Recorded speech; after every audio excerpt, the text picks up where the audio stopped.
So hi guys, once again welcome back to Learning Paint. പുതിയൊരു വീഡിയോയിലേക്ക് എല്ലാവർക്കും ഞാൻ സ്വാഗതം.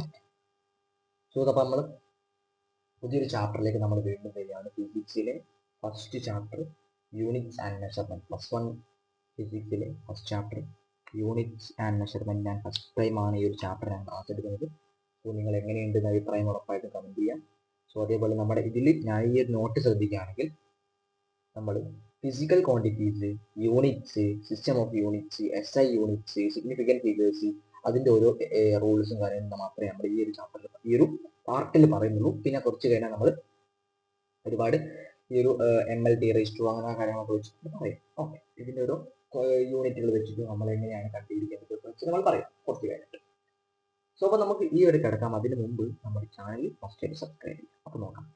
ചാപ്റ്റർ 1 യൂണിറ്റ്സ് ആൻഡ് മെഷർമെന്റ് എന്നാണ്, അഥവാ ഓൾറെഡി അറിയാം യൂണിറ്റ്സ് ആൻഡ് മെഷർമെന്റ് എന്നാണ് ചാപ്റ്ററിന് പേര്. ഇതിന് നോട്ട് നിങ്ങൾക്ക് കിട്ടും, കമ്മ്യൂണിറ്റി ഗ്രൂപ്പിൽ ജോയിൻ ചെയ്യും. അപ്പോൾ നോക്കാം. ഫസ്റ്റത്തെ ഭാഗമാണ് ഫിസിക്കൽ ക്വാണ്ടിറ്റി, ഭൗതിക അളവുകൾ. ഞാൻ ഈ ഒരു പേജ് ഞാൻ സ്കിപ്പ് ചെയ്യാം, നേരെ അടുത്ത പേജിലേക്ക് പോവാം. അതാണ് പറയാത്ത ഞാൻ പറഞ്ഞത് എന്താണ് അവിടെ എന്താണ് ഉൾക്കൊള്ളിക്കേണ്ടത് ഞാൻ പറഞ്ഞത്. സോ അല്ലേ പോട്ടെ, മോഡേൺ രീതിയിൽ വായിക്കണമെന്നാണല്ലോ ഗാന്ധിജി വായിക്കാം. ഓക്കെ അല്ലേട്ടോ, ഞാൻ പറഞ്ഞിട്ടൊന്നുമില്ല, ഞാൻ അറിയുന്നു. ഓക്കെ, ഞാനൊരു വലിയൊരു ലൈൻ വരച്ചിട്ടുണ്ട്. ഇവിടെ ഒരു ലൈൻ വരച്ചിട്ടുണ്ട്, നിങ്ങൾക്ക് കാണാൻ സാധിക്കും. ഒരു ലൈൻ വരച്ചിട്ടുണ്ട്.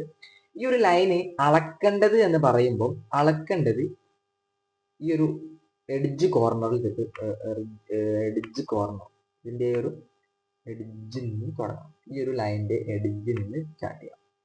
ഇവിടേക്ക് വെക്കാം, നമുക്ക് ഇവിടെ ഇവിടേക്കും വെക്കാം. ഓക്കെ, സോ ഇതൊന്ന് കോൺസിഡർ ചെയ്യുകയാണെങ്കിൽ എന്താണെന്നറിയില്ല പറയാൻ ഉദ്ദേശിച്ചത്.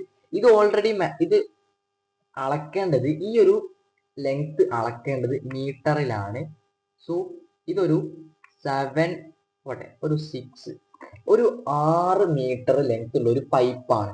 അങ്ങനെയെങ്കിൽ പറ ഇതിന്റെ സിസ്റ്റം ഇത് 6 മീറ്റർ ആണ്. അതായത് ഫിസിക്കൽ ക്വാണ്ടിറ്റി എന്ന് പറഞ്ഞാൽ ഇതൊരു നമ്പറും ഇതൊരു യൂണിറ്റും. ഫിസിക്കൽ ക്വാണ്ടിറ്റി എന്ന് പറഞ്ഞാൽ ഒരു നമ്പറിനെയും ഒരു യൂണിറ്റിനെയും നമുക്ക് എക്സ്പ്രസ് ചെയ്ത് കാണിച്ചു കൊടുക്കാൻ പറ്റും എന്നുണ്ടെങ്കിൽ അതിനെ എന്ത് പറയും? Physical quantity. Physical quantity, a quantity that can be measured and expressed in terms of number and unit. Of term, number and unit. ഒരു നമ്പർ ഉണ്ടാവും, ഒരു യൂണിറ്റ് ഉണ്ടാവും. ഒരു ബെസ്റ്റ് എക്സാമ്പിൾ ഒരു 5 അല്ലെങ്കിൽ ഞാൻ തൊട്ടപ്പുറത്തെ പേജിലേക്ക് വരാം അല്ലെ. ഒരു 5 മീറ്റർ നീളമുള്ള ഒരു പൈപ്പ് ഞാൻ വാങ്ങി. ഒരു 5 മീറ്റർ നീളമുള്ള ഒരു പൈപ്പ് വാങ്ങുകയാണെങ്കിൽ എന്തായിരിക്കും ആ ഒരു സിസ്റ്റം ഒരു ഫിസിക്കൽ ക്വാണ്ടിറ്റിയുടെ കേസിൽ വരിക? ഫിസിക്കൽ ക്വാണ്ടിറ്റിയുടെ കേസിൽ വരുന്നത് സിമ്പിൾ ആണ് ഗൈസ്.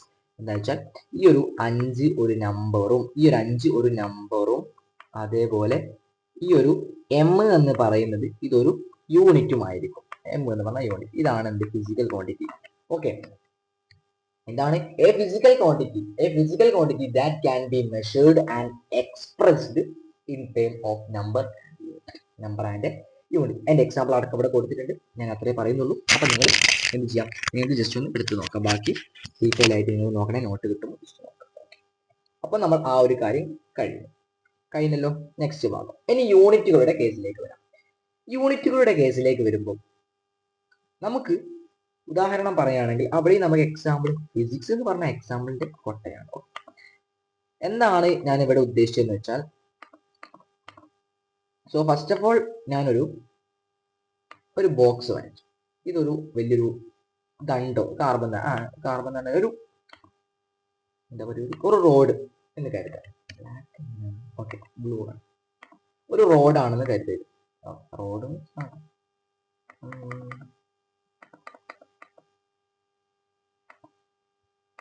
ഓക്കെ, എനിവേ എന്തോ ആട്ടെ, ഒരു റോഡാണെന്ന് കരുതാം. റോഡ് മീൻസ് ഒരു മരത്തിന്റെ വലിയൊരു തണ്ട് എന്ന് കരുതാം. ഇത് ഞാൻ ഓൾറെഡി പറഞ്ഞു, ഇതിപ്പോ മീറ്ററിൽ ഒന്നെങ്കിൽ നമുക്ക് മീറ്ററിൽ അളക്കാം അല്ലേ, ഒന്നെങ്കിൽ നമുക്ക് മീറ്ററിൽ അളക്കാം, ഇത് സെന്റിമീറ്ററിൽ അളക്കാം, മില്ലിമീറ്ററിലോ അങ്ങനെ ഒക്കെ അളക്കാം. പക്ഷെ അളക്കുക ഏറ്റവും ബേസ് ആയിട്ട് അളക്കുക അത് മീറ്ററിലല്ലേ. അങ്ങനത്തെ കുറച്ച് ആൾക്കാരുണ്ട്, അതിനെയാണ് നമ്മൾ എന്ത് പറയുക? യൂണിറ്റ് എന്ന് പറയുക. അപ്പൊ യൂണിറ്റിന്റെ ഡെഫിനീഷന്റെ കേസിലേക്ക് വരികയാണെങ്കിൽ a standard reference used to measure physical quantity. ഒരു സ്റ്റാൻഡേർഡ് ആയിട്ടുള്ള ഒരു റെഫറൻസ് യൂസ് ചെയ്തിട്ട് നമ്മൾ മെഷർ ചെയ്യുക. അതായത് ഒരു ഫിസിക്കൽ ക്വാണ്ടിറ്റിയിൽ ഇപ്പോൾ ഒരു ഫിസിക്കൽ ക്വാണ്ടിറ്റി എന്തെങ്കിലും തരികയാണെങ്കിൽ അതിന് ഒരു മെഷർ ചെയ്തിട്ട് അതിനൊരു യൂണിറ്റ് ഇട്ട് കൊടുക്കുക. അതാണ് നമ്മുടെ യൂണിറ്റ് ഇൻഡെക്സ്. ഒരു ഉദാഹരണം ഇവിടെ കൊടുത്തിട്ടുണ്ട്. Metre is a unit of length. Metre എന്ന് പറഞ്ഞാൽ ലെങ്ത്തിന്റെ യൂണിറ്റ് ആണ്. നമ്മൾ കുറച്ച് ഇവിടെ പറയുന്നുണ്ട്. ഓക്കെ, ആ ഒരു കാര്യം കിട്ടി. അതിന്റെ മലയാളം ടെക്നീഷ്യൻ കൊടുത്തിട്ടുണ്ട്. ഭൗതിക അളവുകൾ അളക്കാൻ ഉപയോഗിക്കുന്ന മാനദണ്ഡമാണ് യൂണിറ്റുകൾ എന്ന് പറഞ്ഞിട്ടുണ്ട്. ഓക്കെ, കിട്ടിയിട്ടുണ്ട്. ഞങ്ങൾക്ക് അതുകൊണ്ട് വലിയ കൺഫ്യൂഷൻ ഒന്നും ഇല്ല. ഓക്കെ, അപ്പൊ അതും കഴിഞ്ഞു. കുറച്ചുകൂടെ മുന്നോട്ടേക്ക് വരികയാണ്. സോ വളരെ ഇമ്പോർട്ടന്റ് ആയിട്ടുള്ള അടുത്ത ഭാഗമാണ് സിസ്റ്റം ഓഫ് യൂണിറ്റ്. യൂണിറ്റ് സംവിധാനങ്ങൾ അല്ലെ, സിസ്റ്റം ഓഫ് യൂണിറ്റ്. ശരിക്കും ഇത് പല പല രാജ്യങ്ങളിൽ വന്നതാണ്. ആ രാജ്യത്തിന്റെ പേര് കൃത്യമായിട്ട് എന്നോട് ഓർമ്മയില്ല. ഓക്കെ, ആ രാജ്യത്തിന്റെ പേര് നിർബന്ധമൊന്നുമില്ല കേട്ടോ. ഓക്കെ, ഫ്രാൻസ്, പോളണ്ട്, അങ്ങനെ ആ ഒരു യൂറോപ്യൻ രാജ്യങ്ങൾ, പിന്നെ വേറൊരു രാജ്യമുണ്ട്. ഓക്കെ, എനിവേ നോക്കാം. SI എന്ന് പറയുമ്പോൾ SI സിസ്റ്റം എന്ന് പറഞ്ഞാൽ ഇന്റർനാഷണൽ സ്റ്റാൻഡേർഡ് സിസ്റ്റം എന്നാണ് അതിന്റെ ഒരു ഫുൾ ഫോം എന്ന് പറയുമ്പോൾ. അപ്പം അതില് ആ ഒരു ഇന്റർനാഷണൽ സിസ്റ്റം ഓഫ് യൂണിറ്റിൽ വരുന്ന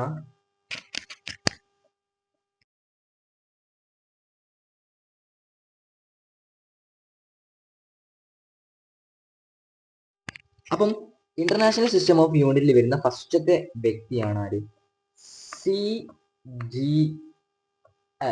CGS. CGS എന്ന് പറയുമ്പോൾ അവിടെ പ്രധാനമായിട്ടും CGSയുടെ കേസിൽ വരുന്ന ഏതൊക്കെ ആയിരിക്കും?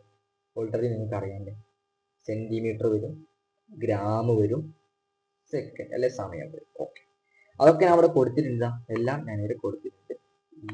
സിമ്പിൾ ആയിട്ട് കിട്ടാൻ വേണ്ടി എല്ലാം അവിടെ കൊടുത്തിട്ടുണ്ട്.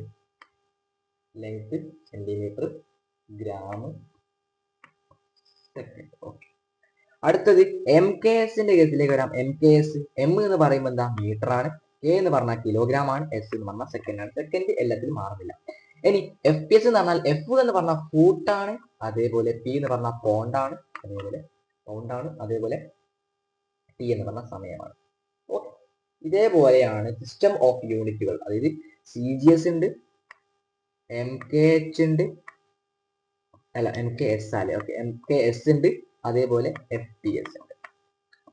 ഇതൊക്കെ എന്തിന് എക്സാമ്പിളാ? സിസ്റ്റം ഓഫ് യൂണിറ്റ് അല്ലെങ്കിൽ അഥവാ ഇന്റർനാഷണൽ സ്റ്റാൻഡേർഡ് സിസ്റ്റത്തിൽ കുറച്ച് എക്സാമ്പിൾസുകളാണ്, അല്ലെങ്കിൽ പല പല രാജ്യത്ത് നിലനിന്നിരുന്ന തൂക്കങ്ങളാണ്. ഉദാഹരണം പറയുകയാണെങ്കിൽ, ഒരു ബെസ്റ്റ് എക്സാമ്പിൾ പറയുകയാണെങ്കിൽ, ഇതൊരു പോളണ്ടുകാരൻ ഇന്ത്യയിൽ വരിക പറയാ 1 പൗണ്ട്, ഒരു പൗണ്ട് കേട്ടോ, പൗണ്ട് കിലോ, ഒരു പൗണ്ട് ഇറച്ചി വേണമെന്ന് പറഞ്ഞാൽ ഈ ഒരു ഇന്ത്യക്കാരൻ എന്താ വിചാരിക്കുക? ഇന്ത്യക്കാർക്ക് കിലോഗ്രാം ആണ്. അതേപോലെ ആ ഒരു വ്യത്യാസം ഇല്ലാതിരിക്കാൻ വേണ്ടിയിട്ട് എല്ലാവരും അംഗീകരിക്കുന്ന രീതിയിൽ SI യൂണിറ്റുകൾ പുറപ്പെടുവിക്കുകയാണ്.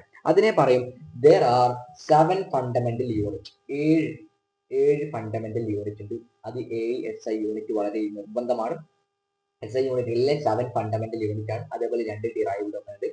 ഡിറൈവ്ഡ് ഞാൻ ഇതിൽ പറയുന്നില്ല. ഓക്കെ, നമുക്ക് ഡിറൈവ്ഡ് പറയാം. ഇതിൽ റേഡിയനും സ്റ്റെറേഡിയനും ആണ് വരുന്നത്. അപ്പൊ നോക്കാം, SI യൂണിറ്റുകളുടെ കേസിൽ വരികയാണെങ്കിൽ ഒന്നാമത്തെ ആൾ ലെങ്ത്തിന്റെ യൂണിറ്റ് മീറ്റർ ആണ്. അതേപോലെ മാസിന്റെ ഇത് വരുന്നത് കിലോഗ്രാം ആണ്.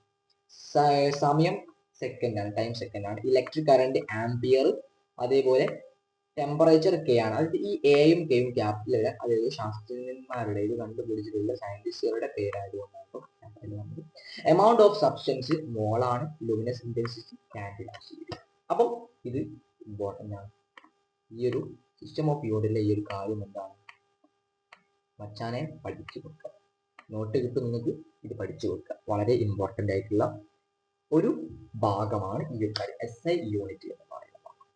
അത് കിട്ടിക്കഴിഞ്ഞാൽ നമ്മൾ ഇനി സിഗ്നിഫിക്കന്റ് ഫിഗേഴ്സിലേക്ക് കടക്കാം. കുറച്ചുകൂടി മുന്നോട്ടേക്ക് നമ്മൾ എത്തി, സിഗ്നിഫിക്കന്റ് ഫിഗേഴ്സിലേക്ക് എത്താം. ഓക്കെ, സിഗ്നിഫിക്കന്റ് ഫിഗേഴ്സ് എന്ന് പറയുമ്പോൾ പ്രധാനമായിട്ടും വരുന്ന ഭാഗം ഏതൊക്കെയാണെന്ന് അറിയാം. കുറച്ച് റൂൾസുകളുണ്ട്. റൂൾസ് ഞാൻ എക്സാമ്പിൾ ഓറിയന്റഡ് ആയിട്ട് പറയാം. റൂൾസ് എന്ന് പറഞ്ഞാൽ ഒന്നാമത് നോക്കൂ, all non-zero digit are significant. Zeros between non-zero digit are significant. Leading zeros irrelevant and trailing zero significant decimal. അതൊക്കെ പറഞ്ഞിട്ടുണ്ട്. നമുക്ക് ഓരോ എക്സാമ്പിളിലൂടെ കണക്കാം. അതായത് ഫസ്റ്റത്തെ റൂൾ എന്ന് പറഞ്ഞാൽ all non-zero digit are significant. എല്ലാ നോൺ സീറോ, സീറോ അല്ലാത്ത, അതായത് സീറോ ഒഴിച്ച് ബാക്കിയുള്ള എല്ലാവരും എന്താണ്? സിഗ്നിഫിക്കന്റ് ആണ്. സീറോ ഒഴിച്ച് ബാക്കിയുള്ള എല്ലാവരും എന്താണ്? സിഗ്നിഫിക്കന്റ്. അതിന്റെ എക്സാമ്പിൾ നോക്ക്. 245 എത്ര സിഗ്നിഫിക്കന്റ് ഉണ്ട്? 1, 2, 3. സീറോ ഉണ്ടെങ്കിൽ അത് കൂട്ടൂല, സീറോ അല്ലാത്ത ആള്. ഇനി 9.78 3 സിഗ്നിഫിക്കന്റ് ഇല്ലേ? ഇനി നേരെ മറിച്ച് നോക്ക്. 601.10. ഇത് പറയുകയാണെങ്കിൽ നിങ്ങൾ കമന്റ് ഇതിൽ എത്ര സിഗ്നിഫിക്കന്റ് ഫിഗേഴ്സ് ഉണ്ടെന്ന് കമന്റ് ചെയ്യും. എത്ര സിഗ്നിഫിക്കന്റ് ഫിഗേഴ്സ് ഉണ്ടെന്ന് കമന്റ് ചെയ്യാം. അതാണ് ഫസ്റ്റത്തെ റൂൾ നമ്മൾ ക്രാക്ക് ചെയ്തു. All non zero digit are significant. Zero അല്ലാത്ത എല്ലാ സിഗ്നിഫിക്കന്റ്, സീറോ അല്ലാത്ത എല്ലാ ഡിജിറ്റുകളും എന്താണ്? സിഗ്നിഫിക്കന്റ് ആണെന്ന് പറഞ്ഞു. സീറോ അല്ലാത്ത എല്ലാ ഡിജിറ്റുകളും എന്താണ്? സിഗ്നിഫിക്കന്റ് ആണെന്ന് പറഞ്ഞു. ഓക്കെ. പിന്നെങ്കിൽ അടുത്ത ഭാഗം zeros between non zero digit are significant. Zeros between, സീറോകൾക്ക് മുമ്പ് അല്ലെങ്കിൽ ചിലക്ക് രണ്ടാൾക്കാരുടെ ഇടയിലായിരിക്കാം, രണ്ട് സിഗ്നിഫിക്കന്റിന്റെ ഇടയിലായിരിക്കാം സീറോ. അതെന്താണ്? സിഗ്നിഫിക്കന്റ് ആണ്. ഉദാഹരണത്തിന് എക്സാമ്പിൾ നോക്കിവിടെ. എക്സാമ്പിൾ എന്ന് പറഞ്ഞാൽ ശൂന്യമല്ലാത്ത അക്കങ്ങൾക്കിടയിൽ വരുന്ന സീറോ അല്ലെ? അതാണ് നോക്കാം. 205 അതിന്റെ ഇടയിൽ, 2ന്റെയും 5ന്റെ ഇടയിലല്ലേ സീറോ വന്നത്? അപ്പൊ അതെന്താണ്? ഇടയിൽ സീറോ വന്നാൽ നേരത്തെ പറഞ്ഞ all non zero digit are significant അല്ല. ഇനി 2 സിഗ്നിഫിക്കന്റ് ഉണ്ട്, അതിന്റെ നടുവിൽ എന്ത് വരികയാണ്? ഒരു സീറോ വരികയാണെങ്കിൽ അത് സിഗ്നിഫിക്കന്റ് ആണ് കേട്ടോ. അതേപോലെ 10.808 എന്ന് പറഞ്ഞ ഒരു നമ്പർ തന്നിട്ടുണ്ട്. അതിൽ എത്ര സിഗ്നിഫിക്കന്റ് ഉണ്ട് നോക്കുകയാണെങ്കിൽ 1, 2, 3, 4. കാരണം എന്താ? 2 നല്ല സിഗ്നിഫിക്കന്റ് ഉണ്ട്, അതിന്റെ ഇടയിലാണ് സീറോ വന്നത്, അപ്പൊ അത് സിഗ്നിഫിക്കന്റ് ആയി കൺവേർട്ട് ചെയ്യും. അപ്പൊ നമ്മൾ എന്ത് ചെയ്യും? രണ്ടാമത്തെ റൂളും ചെയ്യും. മൂന്നാമത്തെ റൂളും leading zero are not significant. അതായത് ഒറ്റക്ക് നിൽക്കുന്ന, ഇത് ലീഡിങ് ആയിട്ട് നിൽക്കുന്ന സംഖ്യകളുടെ തുടക്കത്തിൽ കാണപ്പെടുന്ന, ലീഡിങ് തുടക്കത്തിൽ കാണപ്പെടുന്ന സീറോസ് എന്താണ്? സിഗ്നിഫിക്കന്റ് അല്ല. ഒറ്റക്ക് കാണപ്പെടുന്നത്, ഐ മീൻ ഇവിടെ നോക്കുക ഒരു എക്സാമ്പിൾ 0.0025. ആ ഒരു കേസ് നോക്കുകയാണെങ്കിൽ അതെന്താണെന്ന് അറിയോ? അത് വെറും 2 സിഗ്നിഫിക്കന്റ് ഫിഗേഴ്സ് മാത്രമേ ഉള്ളൂ. കാരണം എന്താ വെച്ചാൽ തുടക്കത്തിലാണ് ഈ ഒരു 3 0 വന്നത്. നേരെ മറിച്ച് ഇവിടെ ഒരു 1 ഒക്കെ ഉണ്ടായിരുന്നെങ്കിൽ കുഴപ്പമില്ല, നമുക്ക് എല്ലാം കൂട്ടായിരുന്നു. പക്ഷെ ഇവിടെ അങ്ങനെ ഇല്ല. അപ്പൊ ആ കണ്ടന്റ് ഓർക്കുക. തുടക്കത്തിൽ ലീഡിങ് സീറോ വരികയാണെങ്കിൽ അത് സിഗ്നിഫിക്കന്റ് ആക്കി നമ്മൾ കൺവേർട്ട് ചെയ്യില്ല. അടുത്തൊരു എക്സാമ്പിൾ നോക്കാം. 0.00045. അങ്ങനെയെങ്കിൽ അത് 2 സിഗ്നിഫിക്കന്റ് അല്ലേ ഉള്ളൂ. ആ സീറോ ഒഴിവാക്കണം, 2 സിഗ്നിഫിക്കന്റ് ഫിഗേഴ്സ് ഉള്ളൂ. അതാണ് നമ്മുടെ മൂന്നാമത്തെ റൂൾ എന്ന് പറയുന്നത്. ഓക്കെ, അപ്പൊ അത് കിട്ടി. പിന്നെ വരുന്നത് trailing zero R significant only if A decimal point is present. അതായത് ഡെസിമൽ പോയിന്റുകൾക്ക് ശേഷം വരുന്ന സീറോ എന്താണ്? സിഗ്നിഫിക്കന്റ് ആണ്, അല്ലാത്തത് സിഗ്നിഫിക്കന്റ് അല്ല. അവിടെ നോക്കുക ഒരു എക്സാമ്പിൾ. 23.00 എന്നത് ഡെസിമൽ പോയിന്റിന് ശേഷമാണ് സീറോ വന്നത്. അപ്പൊ ഇതെന്താണ്? സിഗ്നിഫിക്കന്റ് ആണ്. അപ്പൊ 1, 2, 3, 4 4 സിഗ്നിഫിക്കന്റ് ഇവിടെ ഉണ്ട്. 4 സിഗ്നിഫിക്കന്റ് ഫിഗേഴ്സ് ഇവിടെ ഉണ്ട്. കിട്ടിയില്ലേ? ഇനി നേരെ മറിച്ച് അടുത്ത് നോക്ക്. 1200 അതിൽ 2 സിഗ്നിഫിക്കന്റേ ഉള്ളൂ. ഇവിടെ എന്താ പറഞ്ഞത്? ഡെസിമൽ പോയിന്റ് പ്രസന്റ് ചെയ്യണം. അതായത് ഇഫ് എ ഡെസിമൽ പോയിന്റിന് ശേഷം വരണം, അത് നിർബന്ധമാണ്. ഓക്കെ, അപ്പൊ ഇവിടെ 2 സിഗ്നിഫിക്കന്റ് ഫിഗേഴ്സ് ഉള്ളൂ. That's it. ഇത്രയാണ് നമ്മൾ ഇന്ന് പഠിക്കുന്നത്. ഇത്ര കാര്യങ്ങൾ നമ്മൾ പഠിക്കുന്നുള്ളൂ. നിങ്ങൾക്ക് കത്തിയിട്ടുണ്ടോ ഇല്ലയോ എന്നൊക്കെ നിങ്ങൾ കമന്റ് ചെയ്യുന്ന കാര്യമാണ്. ഓക്കെ, അപ്പൊ എല്ലാവർക്കും താങ്ക്സ്. അപ്പൊ നമ്മുടെ നോട്ട് കിട്ടണമെങ്കിൽ നമ്മുടെ കമ്മ്യൂണിറ്റി ഗ്രൂപ്പിൽ ജോയിൻ ചെയ്യാം. താങ്ക്സ്. ഓക്കെ, അപ്പോൾ എല്ലാവരും നമ്മുടെ കമ്മ്യൂണിറ്റി ഗ്രൂപ്പിൽ ജോയിൻ ചെയ്യാം. ഇത്രയൊക്കെ ഉള്ളൂ നമ്മൾ പറയാനുള്ളത്. അപ്പൊ നമ്മൾ എന്തൊക്കെ പഠിച്ചു?